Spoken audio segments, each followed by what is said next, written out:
Good morning everybody. कल institute ने अपना फाउंडेशन और इंटरमीडिएट का रिजल्ट जारी किया। First of all, congratulations to all the students who have passed the intermediate exam, both groups, as well as those who have passed individual group 1 या group 2 जिन्होंने pass किया है, and those foundation students though have cleared their foundation exam and now they will be writing their intermediate exam. तो अगर हम result की analysis करें तो देखिए 48,261 students appeared in both groups. इसमें एक्चुअली कितने अपीयर हुए ये एक अलग विषय है, क्योंकि कई बच्चे एब्सेंट भी हो जाते हैं, कई बच्चे एक ही ग्रुप देते हैं फिर रजिस्टर बोथ ग्रुप्स के लिए कराते हैं, कई दोनों ग्रुपों में देते हैं। ठीक है, तो अब उसमें से कितने बच्चों ने सीरियसली एग्जाम दिया, उसमें से जो ये स्टूडेंट्स पास हुए हैं 6781 students have qualified both groups, दोनों ग्रुप जिन्होंने क्लियर किया है। तो हम ऐसा नहीं कह सकते जैसे पास परसेंटेज तो 14% आ रहा है यहाँ पर, कई बच्चे ऐसे होंगे जिन्होंने ग्रुप 1 लिखा 2 नहीं लिखा, कईयों ने 2 लिखा 1 नहीं लिखा, कईयों ने आधे मन से लिखा। इस तरह से जो स्टूडेंट्स ने ग्रुप 1 अपीयर किया था इसमें 1,08,187 1,08,187 कैंडिडेट्स वर देयर जो अपीयर हुए, जिन्होंने अपना एनरोलमेंट कराया ग्रुप 1 के लिए, and 15,332 students have pass group 1 and जो रिजल्ट परसेंटेज था 14.17% है। ग्रुप 2 में but natural 80,368 students were there, out of which 17,813 students have passed the examination. अब बेसिकली जिन्होंने बोथ ग्रुप्स क्लियर कर लिया उनका ट्रेनिंग चालू हो जाएगा, जिन्होंने पहले ग्रुप 1 क्लियर किया था अब ग्रुप 2 क्लियर कर लिया उनका भी ट्रेनिंग स्टार्ट हो जाएगा, और जिन्होंने पहले ग्रुप 2 किया था और अब ग्रुप 1 कर लिया वो भी they will be eligible for training for final purposes. और जिन्होंने इंडिविजुअल ग्रुप्स पास किए they will be now appearing for the group which has been say left out. अब बात यहां आती है कि most of the students they say that कि भाई हमारी अच्छी प्रिपरेशन थी फिर भी हमारा नहीं हो पाया। तो बेसिकली कहीं ना कहीं कुछ लैकिंग्स होती हैं, उस चीज को हमको अंडरस्टैंड करना पड़ेगा। Those who are not successful, जो अनसक्सेसफुल रहेगा student, those who have qualified the same. अब सबसे पहले उन्हीं स्टूडेंट्स के लिए what we are focusing is कि क्या आपको देखना है, क्या आपको समझना है, क्या आपको करना है। अब देखिए एग्जाम जो हो रहा है इंटर का वो 3 साल में 3 बार हो रहा है, 3 महीने से ज्यादा का आपको एक तरह से गैप नहीं मिल पा रहा है। ठीक है, अगर आपने अब आपका फरवरी के अंदर या से मार्च के अंदर रिजल्ट आया है, मे बी फरवरी में आता लास्ट में, मार्च में आया, अब आपको एक तरह से एग्जाम में अपीयरेंस देनी है और फिर सितंबर में आपको क्या है फिर अपीयरेंस देनी है। तो बेसिकली जो टाइम है उस टाइम मैनेजमेंट को आपको देखना है। जिन बच्चों ने पिछला अटेम्प्ट सितंबर का अटेम्प्ट से ड्रॉप किया और जनवरी के अटेम्प्ट में बैठे, मई का अटेम्प्ट उनका सक्सेसफुल नहीं रहा, सितंबर उन्होंने ड्रॉप किया और इस जैन वाले अटेम्प्ट में बैठे, तो बट नेचुरल है उनका रिजल्ट पॉजिटिव रहा है बिकॉज उनके पास एनफ टाइम था। तो सबसे पहले आपको क्या है टाइम मैनेजमेंट देखना है कि भाई मेरे कितने मार्क्स आए एंड क्या मैं अब तुरंत ही 3 महीने बाद बैठ जाऊं या थोड़ा टाइम लेके अब सितंबर में बैठूं। ये चीज आपको सबसे पहले एनालाइज करनी पड़ेगी। तो उस एनालिसिस के लिए आप देखो कि भाई हमारा हमारे क्या ड्रॉबैक्स रहे हैं। कुछ ड्रॉबैक्स ऐसे हो सकते हैं कि भाई पेपर तो हमको आता था, पेपर तो आ रहा था पर हम पेपर पूरा नहीं कर पाए, we could not complete the paper in the time limit. पहली बात ये आती है, पेपर आता था पर हम नहीं कर पाए। तो अब इसमें क्या हो रहा है, पेपर आ रहा है, we know the questions but we could not complete the same within time limit, यानी हमको पेपर क्या लगा लेंदी लगा। अब पेपर अगर आपको लेंदी लग रहा है, यानी उस पर्टिकुलर परिस्थिति के अंदर आपको प्रैक्टिस करनी है लिखने की। लिख लिख के क्वेश्चंस आपको क्या करने पड़ेंगे, सॉल्व करने पड़ेंगे। तो जितना लिख के आप क्वेश्चन सॉल्व करोगे, आपकी राइटिंग एबिलिटी इंप्रूव होगी। आपकी क्या होगी, राइटिंग एबिलिटी क्या हो जाएगी, इंप्रूव होगी। आप टाइम मैनेजमेंट प्रॉपर कर पाओगे कि भाई मेरे को इतने टाइम के अंदर तो एमसीक्यूज को पूरा करना है और इतने टाइम के अंदर मेरे को अपना जो सब्जेक्टिव पेपर है उसको क्या है, पूरा करना है।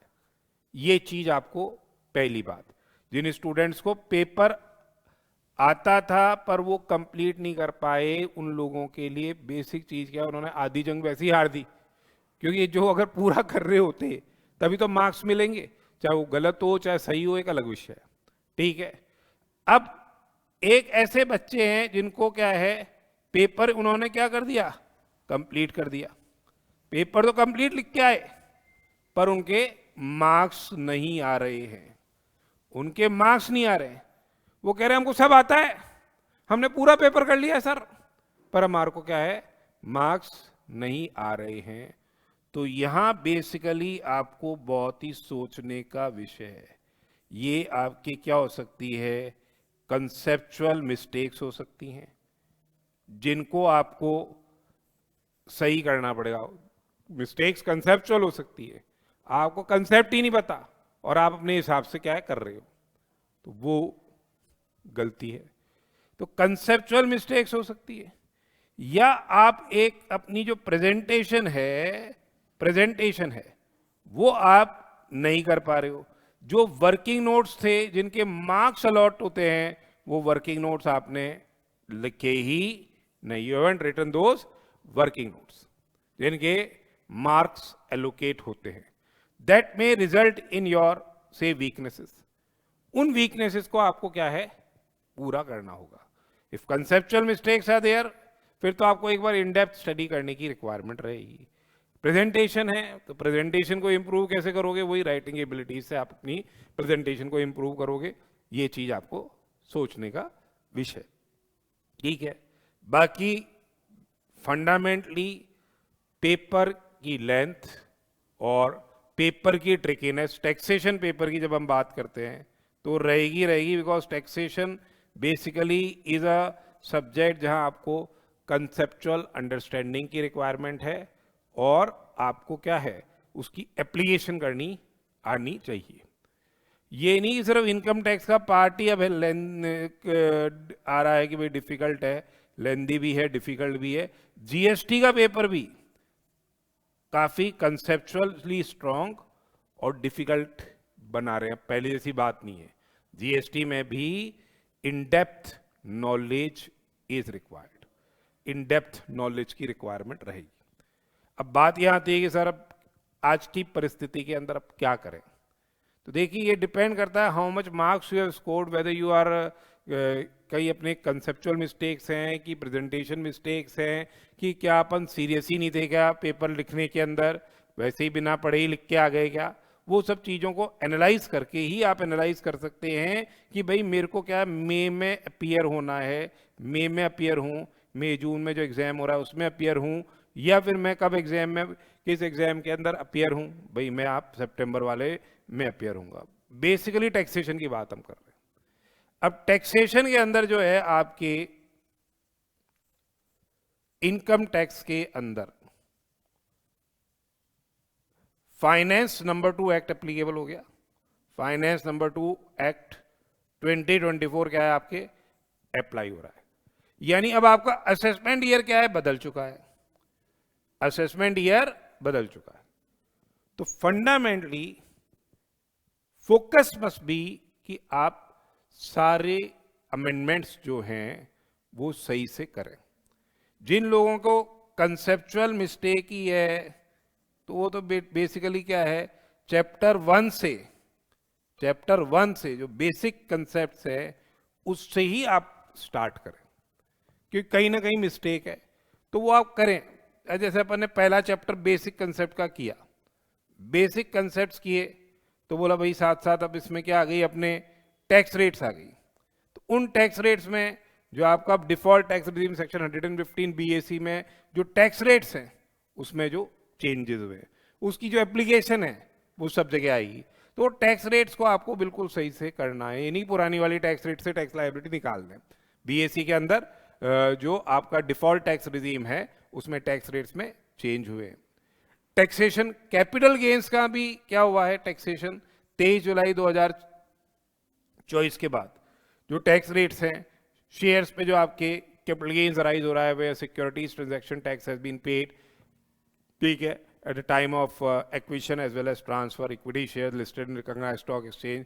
वहाँ टैक्स रेट्स एनहांस हो गई है। STCG 111 ए में जो कवर था वो 15% की बजाय वो कहाँ चला गया है, किस पे, 20% पे चला गया है। 112 ए के अंदर जो आपके 10% की रेट से टैक्सेशन था अब वो 12.5% की रेट से हो गया इन एक्सेस ऑफ रुपीज। पहले 1 लाख के एक्सेस में होता था, अब 1,25,000 के एक्सेस में हो गया। तो ये टैक्स रेट जो रिवाइज हुई है उनको पूरा क्लियरली आपको अंडरस्टैंड करना है। बात आती है कि भाई अपना को अमेंडमेंट्स बिल्कुल सही से फोकस करना है, चैप्टर वाइज चलो, आप चैप्टर वाइज चलते रहो। भाई रेजिडेंशियल स्टेटस है, रेजिडेंशियल स्टेटस के अंदर ऐसा कोई चेंजेस नहीं है, चलो हमारा ये चीज़ क्लियर है, हमारा ये कंसेप्ट क्लियर है कि ये रेजिडेंट होगा या एनओआर होगा या एनआर होगा, ये स्कोप ऑफ टोटल इनकम है, उसके प्रैक्टिकल क्वेश्चन अपन ने साथ साथ करते हुए चलो। हाथ से लिख के चाहे 3 क्वेश्चन करो, पर हाथ से लिख के क्वेश्चन आपको क्या है करने हैं। तो रेजिडेंशियल स्टेटस कर लिया। फिर नेक्स्ट मोस्ट इंपॉर्टेंट जो आपके आता है वो सैलरी है। सैलरी के अंदर आपके स्टैंडर्ड डिडक्शन की थ्रेशोल्ड लिमिट 75,000 रुपीज़ हो गई है, 50,000 से 75,000 हो गई है। किसके लिए, जो डिफॉल्ट टैक्स रिजीम में है, जो ओल्ड टैक्स रिजीम के अंदर है उनके 50,000 का स्टैंडर्ड डिडक्शन। तो ये अमेंडमेंट है, अमेंडमेंट को आपको सही से क्या है फोकस करना है।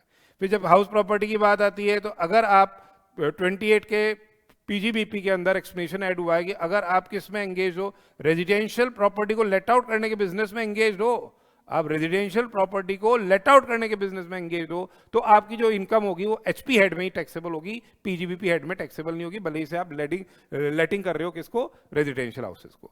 फिर आपका जो मेजर चेंज हुआ है ना वो क्या हुआ है, कैपिटल गेन्स के अंदर हुआ है। इस टॉपिक को आपको बिल्कुल अच्छी से करना है। There is a substantial change in capital gains chapter। एक तो period of holding of capital asset 36 months की जगह क्या हो गया, 24 मंथ्स हो चुका है। पहले सब जो लॉन्ग टर्म के लिए 36 होता था, 24 मंथ्स हो चुका है। 12 महीने वाले जैसे है ही है। उसके अलावा LTCG जो अराइज हो रहा है, लॉन्ग टर्म कैपिटल गेन जो अराइज हो रहा है 23 जुलाई 2024 के बाद, अगर आपने कैपिटल असेट ट्रांसफर किया है LTCG इट इज, तो फिर क्या है, अब benefit of indexation, benefit of indexation is not available. तो इजी हो गया, बेनिफिट ऑफ इंडेक्सेशन आपको नहीं मिलेगा अगर कैपिटल असेट आप ट्रांसफर कर रहे हो 23 जुलाई 2024 के बाद। पर रेजिडेंट इंडिविजुअल और एचयूएफ के केस में उन्होंने बेनिफिट ऑफ इंडेक्सेशन दिया हुआ है। किस केस के अंदर, रेजिडेंट इंडिविजुअल और एचयूएफ में, अगर वो residential house property being residential property या फिर लैंड और बिल्डिंग ट्रांसफर कर रहे हैं तो उनको इंडेक्सेशन का बेनिफिट देके 20% की रेट से टैक्सेशन निकाल रहे हैं, विदाउट इंडेक्सेशन 12.5% की रेट से। क्योंकि रेट बेनिफिट ऑफ इंडेक्सेशन ने घटाया तो रेट 12.5% कर दी, तो उन लोगों के लिए ऑप्शन छोड़ दिया। किसके लिए, रेजिडेंट इंडिविजुअल एचयूएफ लैंड और बिल्डिंग के रिलेशन में, वो चाहें तो 20% की रेट से टैक्स दें इंडेक्स करके, 12.5% की रेट से टैक्स दें विदाउट इंडेक्सेशन, लैंड और बिल्डिंग, रेजिडेंट इंडिविजुअल और एचयूएफ। वो चीज आपको ध्यान में रखनी है। जीटीआई कैलकुलेट करते वक्त आपको इंडेक्सेशन का बेनिफिट नहीं देना है, टैक्सेशन करते वक्त ही आपको क्या है उस चीज को ध्यान में रखने वाली बात है।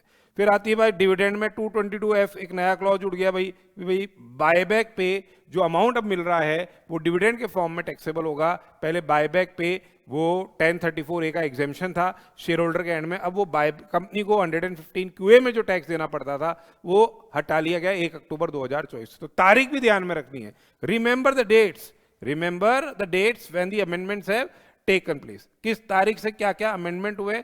तो focus must be on the finance act 2 act 2024, उस पर पूरा आपको फोकस रखना पड़ेगा। आपको देखना है कि आई विल बी, क्या मैं मतलब इतना प्रिपेयर कर सकता हूँ क्या इस टाइम फ्रेम के अंदर। वो डिपेंड करेगा आपके मार्क्स कितने आए। सपोज कीजिए आप रेंज आ रही है 39 40 इसी रेंज में आ रहे हैं और एग्रीगेट नहीं बन पाया है, तो उस केस के अंदर आप कंसेप्चुअली ठीक हैं, मतलब आप आराम से इंप्रूव करके एग्जामिनेशन मार्क्स ला सकते हैं with in this time frame. फिर मुझे ग्रुप 1 देना है कि ग्रुप 2 देना है कि मुझे दोनों ग्रुप देना है, उस सब पे डिपेंड करता है। यहाँ पे अमेंडमेंट फोकस पेपर रहेगा। This will be amendment focus paper, whether it's May whether it's September, वो चीज़ आपको ध्यान में रखनी है।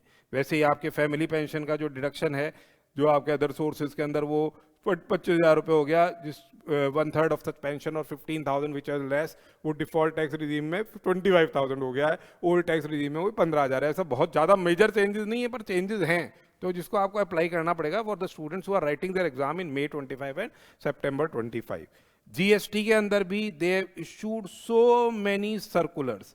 जीएसटी के अंदर क्या है, सर्कुलर्स उन्होंने जारी किया, एंड वी हैव सीन इस बार का पेपर भी आपका सर्कुलर बेस्ड सब एस्पेक्ट्स को लेते हुए आई था। आपका जो हैम मॉडल था, हाइब्रिड एन्यूटी मॉडल, जो आपके चल रहा है कॉन्ट्रैक्ट्स के अंदर, वहाँ पे टाइम ऑफ सप्लाई का हैम मॉडल का पूरा क्वेश्चन आया था 5 मार्क्स का। तो दे will be asking from the circulars also. तो वो जो सर्कुलर्स हैं, 37 सर्कुलर्स जारी किए थे CBIC के अंदर, सेंट्रल गवर्नमेंट ने 37 circulars they have issued in this regard. और वो क्या है, आपको क्या है सही से करना है, वो सर्कुलर्स भी आपको सही से करना है। जीएसटी के अंदर भी you have to, because finance number 2 act के जो जीएसटी के जो मेजर अमेंडमेंट्स हैं, वो students who are writing their examination in May, उनके लिए नहीं अप्लाई हो रहे, because they have taken place with effect from 1 November. बच गए हम, 1 नवंबर से ज्यादा अमेंडमेंट्स क्या हुए हैं, अप्लाई हुए हैं 1 नवंबर से। तो 1 नवंबर से हो रहे हैं, इसलिए वो लोग मई में नहीं पूछ रहे, पर यही अमेंडमेंट सितंबर वाले एग्जाम के अंदर क्या है पूछे जाएंगे। 6 महीने पहले के अमेंडमेंट्स क्या है वो लोग क्या है पूछेंगे। तो ये चीज आपको क्या है ध्यान में रखनी है। अपना माइंड सेट इस तरह से बनाना है कि भाई हमारे को टॉपिक वाइज करना है, कंसेप्चुअल अंडरस्टैंडिंग के साथ करना है, और इस तरह से हमारी प्रिपरेशन रहेगी। अब बात आती है, चाहे आप स्टडी मटेरियल से करें, चाहे किसी भी बुक से पढ़ें, but thing is conceptual clarity must be there. Study material is study material. आपको लगता है स्टडी मटेरियल लेंदी है, तो आप अपने जिन भी बुक से आप रेफर कर रहे हैं वो करें, but the thing is you must understand. साथ साथ आपको क्या है, रिविजनरी टेस्ट पेपर्स जो ICAI देता है उसको करना है, और जो mock test papers institute conduct करा रहा है, मॉक टेस्ट सीरीज, उन सबको, उन मॉक टेस्ट सीरीज को लिखना है। और अभी जो आपने पेपर दिया था, ठीक है, जो आपने अभी पेपर दिया था, उस पेपर के अंदर क्या ड्रॉबैक्स रहे होंगे, उसके लिए आपको उस पेपर को दोबारा से एनालाइज करना पड़ेगा, अलोंग विद जो इंस्टीट्यूट बाद में सजेस्टेड आंसर रिलीज करता है उसको आपको देखना पड़ेगा। और आप अपने को लगता है कि भाई मेरे को तो कम मार्क्स मिले, तो आप क्या है पेपर का आप स्कैन्ड पेपर, अपना जो भी आंसर है स्कैन्ड आंसर्स वो मंगाइए और वो देखिए, और फिर देखिए कि क्या क्या डेविएशंस हैं, क्यों मेरे मार्क्स कम आ रहे हैं। Because everywhere step wise marking होती है, सब जगह चाहे स्टेप वाइज मार्किंग होती है। तो जिन स्टेप्स को लिखना जरूरी है, वो स्टेप्स अगर आपने नहीं लिखे तो भी नंबर क्या हो जाते हैं, कम हो जाते हैं। जिन स्टेप्स को लिखना है but you haven't written those steps, then there will be reduction for each and every paper, it is applicable, step wise marking is applicable for each and every paper. तो इस चीज को आपको ध्यान में रखना है। तो आपको टॉपिक वाइज चलते रहो, टॉपिक वाइज कंप्लीट करते रहो, उसके क्वेश्चंस करो, रिविजनरी टेस्ट पेपर्स करो, मॉक टेस्ट पेपर्स करो, प्रीवियस जो एग्जाम के अंदर क्वेश्चंस आए कम से कम 5 अटेम्प्ट के तो हाथ से लिख के ट्राई करो कि भाई ये इस तरह के क्वेश्चंस हैं, उन चीज़ों को एनालाइज करो और देखो कि भाई कहाँ कमी है, क्या रह गया है, क्या करना है, कैसे इसको फर्दर इम्प्रूवमेंट करना है। अब बात आती है, देखिए एक आता है केस सिनेरियोज। जहां तक केस सिनेरियोज की और एमसीक्यूज की बात है, ये केस सिनेरियोज और एमसीक्यूज काफी टिपिकल बनाए जाते हैं। आपको लगता है ये आंसर है, चारों आंसरों में से दो एकदम ही टच करते हुए आएंगे। तो इसमें आपको क्या है, जो कंसेप्चुअल अंडरस्टैंडिंग होनी बहुत जरूरी है, तभी आप उसकी चीज को समझ पाओगे, पकड़ पाओगे। और ये ही जिसके पूरे मार्क्स आ जाते हैं तो वो आराम से एग्जामिनेशन मार्क्स स्कोर कर लेता है। तो ये चीज आपको ध्यान में रखनी है। तो बेसिकली इसकी अंडरस्टैंडिंग के लिए आप चाहें भाई किस तरह से करना है, तो उसके लिए भी हम लोगों ने क्या है, इंडिविजुअल एमसीक्यूज का पूरा एक ई बुक लॉन्च किया हुआ है। एक बार जस्ट उसका ग्लिम्स देख लेते हैं अपन। अब जैसे हमारी क्लास प्लस की जो ऐप है बांगर्स एजुकेशन में जब आप जाओगे तो बेसिकली जैसे टैक्सेशन का MCQs आ देयर, तो अब यहाँ पे एक मैं आपको जस्ट ब्रीफ ओवरव्यू दे रहा हूँ। जैसे चैप्टर 1 है, इस तरह से ये MCQs है बीन डिवाइस्ड, इस तरह से क्या है MCQs डिवाइस किए गए हैं। इनको आप करते जाओ, क्योंकि MCQs अगर आप इंडिविजुअल MCQs भी करोगे तो बट नेचुरल जब वो केस सिनेरियो में इनबिल्ट होके आएंगे तो वो आपको बहुत ही इजी रहेंगे। जैसे चैप्टर 1 है और इसी चैप्टर 1 के रिलेशन में MCQs हमारे चल रहे हैं, और आंसर ऐसे नहीं कि भाई आपके ABCD आंसर लिख दिया और काम खत्म हो गया। आंसर क्या है, ये आंसर है, और किस रीजनिंग से ये आंसर आया है वो सब आपको मिलेंगे। हर चीज का बेसिकली रीजनड आंसर आपको ये मिल रहा है, ये आंसर्स है। तो पहले आपने क्वेश्चंस ट्राई कर लिए और फिर आपको क्या मिल गए, ये आंसर्स मिल गए। इस तरह से जैसे आप चाहें तो जैसे ये PGBP का है, अब PGBP के अंदर अगर हम देखें तो इसमें यहाँ बता रखा है आपको कि भाई PGBP के अंदर सपोज कीजिए अपन बात करें, यहाँ 260 MCQs PGBP के हैं, कैपिटल गेन्स के 99 MCQs are there, other sources के 92 MCQs आर देयर। तो ये MCQs हैं, इट इज जस्ट कि आप ये करें। जैसे अब आप सपोज कीजिए चार्ज पे आते हैं, हम चाहते हैं रिवर्स चार्ज का आपको पूरा कंसेप्ट समझ में आए, क्योंकि रिवर्स चार्ज बहुत इंपॉर्टेंट है GST के अंदर। तो ये GST के अंदर जैसे रिवर्स चार्ज के आ गए आपके, इसी तरह से सेम पैटर्न से ये MCQs क्या है चल रहे हैं, सेम पैटर्न से ये। और यहाँ जैसे क्वेश्चंस ड्राफ्ट हुए हैं और फिर ये आंसर्स आ गए इनके, और आंसर ऐसे नहीं, पूरे in depth answers are there. तो ये फंडामेंटली जब आप मल्टीपल चॉइस क्वेश्चंस ये कर लोगे तो केस सिनेरियो बेस्ड MCQs आप आसानी से कर पाओगे। उसके अलावा दो स्टूडेंट्स उनको लगता है कि भाई हमने को तो कंसेप्ट्स में कहीं गलती हुई है, कहीं अंडरस्टैंडिंग में गलती हुई है, हम मेंटरशिप प्रॉब्लम प्रॉपर नहीं थी, या टीचर को ही नहीं आ रहा था समझ में, हो सकता है कुछ भी हो सकता है। तो उस पर्टिकुलर सर्कमस्टांस के अंदर आप चाहें तो you can go for say our revisionary courses. Revisionary courses are available, वो आप देख सकते हो कि भाई आप ये रिविजनरी कोर्सेज आप कर सकते हैं, जो डायरेक्ट टैक्स के, इनकम टैक्स के रिलेशन में और GST के रिलेशन में जो रिविजनरी कोर्सेज हैं वो ले लो। कि इनको लगता है कि बिल्कुल ही नहीं सही सर समझ में आया, तो फिर उसके लिए बेटर यही है कि अभी एग्जाम लिखने की बजाय सितंबर में एग्जाम लिखें, पूरी अच्छी से प्लानिंग करके, अच्छी से अंडरस्टैंडिंग करके वो आप कर सकते हो। अदरवाइज आप चाहें तो जिनको बिल्कुल सब कुछ आ रहा है, बोलो मुझे तो सब आता है, मुझे तो ब्रशअप करने की रिक्वायरमेंट है, मेरे को सिर्फ ब्रशअप करने की रिक्वायरमेंट है, तो ये हमारे क्या है, जो एक 20 घंटे का क्विक रिवीजन के वीडियो लेक्चर्स भी अवेलेबल हैं, 20 to 25 hours you will be able to complete the entire course. ऐसा है इसमें, this is been presented through what, charts and diagrams. ये सब चीज़ें क्या है, चार्ट्स और डायग्राम्स के माध्यम से अपन ने क्या है क्विक रिवीजन किया हुआ है। तो चार्ट्स और डायग्राम्स के माध्यम से entire quick revision has been made. इस तरह से जो है सब कुछ क्या है चार्ट्स और इन्हीं के हिसाब से अपन ने क्या है क्विक रिवीजन किया हुआ है। तो ये चीज़ कर सकते हो। We are having regular batches, वो ले सकते हो आप। Those have been amended, updated. जो स्टूडेंट्स मई में अपीयर होंगे उसके फाइनेंस नंबर 2 एक्ट 2024 के सारे अमेंडमेंट्स उसके अंदर कवर्ड है, तो वो कर सकते हो। आप चाहो तो क्या है फास्ट ट्रैक बैच ले सकते हैं, और आप चाहें तो क्या है रिविजनरी बैच, मतलब जो वेरी क्विक रिविजन ले सकते हैं। एंड फॉर दोज, क्योंकि वो रिपीट कर रहे हैं and they may not be affording the burden, तो उस पर्टिकुलर सर्कमस्टेंस के अंदर वी हैव प्रोवाइडेड 50% डिस्काउंट। चाहे वो इंग्लिश का हो तो सेपरेटली इंग्लिश का ले वो, और जो हिंदी समझता है वो मिक्स लैंग्वेज का ले ले। These video lectures they run on laptops, laptop में रन कर सकते हो, आप चाहें तो मोबाइल में रन कर सकते हो। ऐप है, ऐप डाउनलोड करके यू कैन व्यू एनीवेयर।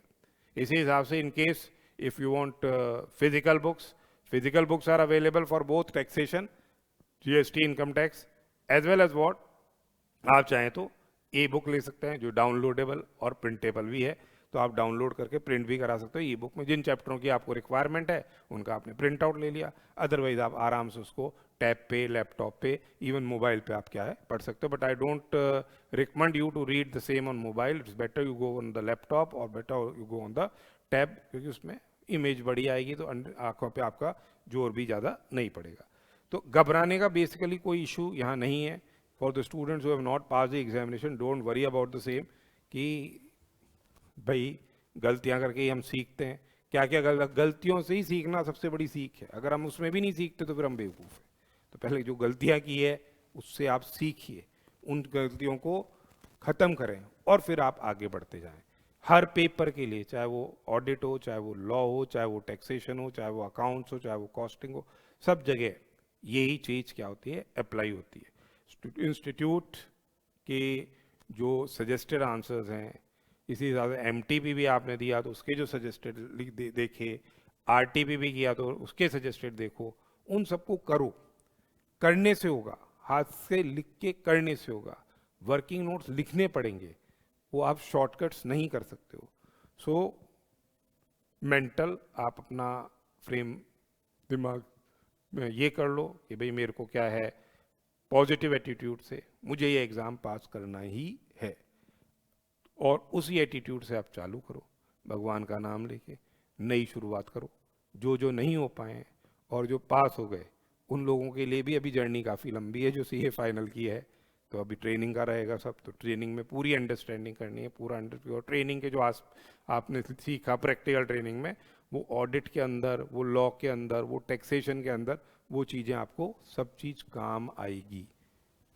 तो दैट इज़ फॉर दो students who will be going and appearing in say finals subsequently, और जिन्होंने ग्रुप 1 कर लिया है वो ग्रुप 2 पे पूरा फोकस करें, जिन्होंने ग्रुप 2 कर लिया है और ग्रुप 1 नहीं हुआ है वो ग्रुप 1 पे पूरा फोकस करें।